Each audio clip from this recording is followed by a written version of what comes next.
Hello and welcome. You're watching Markets Today. I'm Sakshi Batra, and here I'm going to be giving you an entire wrap up of today's trading session. Well, it was the biggest trading day, and it was the budget day. We have seen Finance Minister Nirmala Sitharaman really present the budget, which most of the experts on our platform have been calling as a futuristic, growth oriented budget. And that's exactly what the markets have really cheered. The stock markets opened with enthusiasm right after the economic survey was posted yesterday. The stock markets were kind of shrugging off all the losses and the kind of negativity that they were looking at in the last few trading sessions.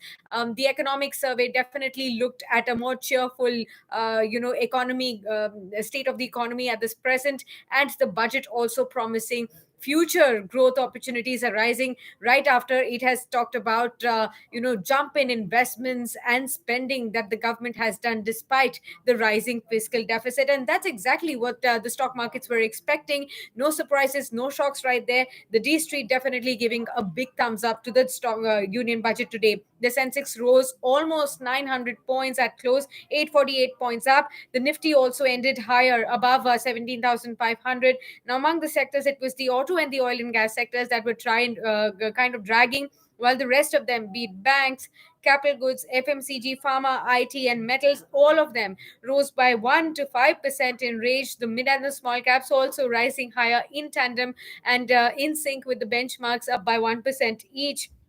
Now, in terms of specifics like stocks like Tata Steel, Sun Pharma, IndusInd Bank, and Shree Cement, apart from Hindalco Industries, these were the top Nifty 50 gainers in today's trading session. On the other hand, we did see some drags coming in on BPCL, on IOC, on Tata Motors, M&M, and SBI Life. Remember, it was also a day when the auto sales numbers of the month of January started to kick in, and some of the earnings focus as well, on the which most of the stocks kept on reacting post as well. Now, apart from this, we did see market experts really talking about how did they really find the union budget in terms of these trade. Shrikant Chauhan, head of equity research at Kotak Securities, has mentioned that despite a roller coaster trading session, we did see at one point in time markets losing momentum, but soon it bounced back very sharply as well. The markets ended with solid gains. He believes the investors have cheered government's focus on higher growth and capex boost as well. Vinod Nair, who's the head of research at Geojit Financial Services, has also said that it's a long term growth oriented budget. The market has welcomed it. No headroom for cautiousness or populist measures. It was also expected support of growth in future. He, however, said it is missing some balancing measures in the context of current inflationary and the slowing economy, however. But the markets have been definitely giving a thumbs up. He does believe that higher capex and fiscal deficit, also borrowing plans in the background of a higher inflation in commodity oil prices and rising interest rates, will definitely be challenges in the near term. And that is something that we'll have to watch out as to how the markets really maneuver themselves and their territory and their track, their trajectory as well going forward from here on as well.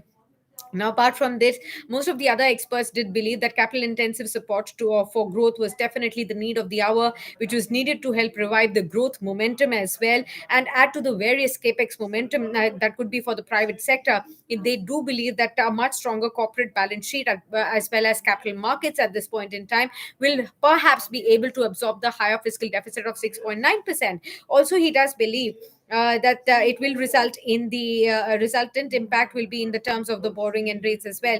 However, in addition, the push for domestic manufacturing will continue. That will be a sector which will continue to drive the agenda for growth and job creation going forward. However, softer issues they believe, such as accelerated corporate exit, surety bonds instead of back guarantees, will go a long way in creating ease of doing business as well. Well, that's as far as the stock markets go. They have been creating a sense of jubilant mood right from the word go today. And of course, the budget has not disappointed the D Street. Stock markets definitely giving a big thumbs up.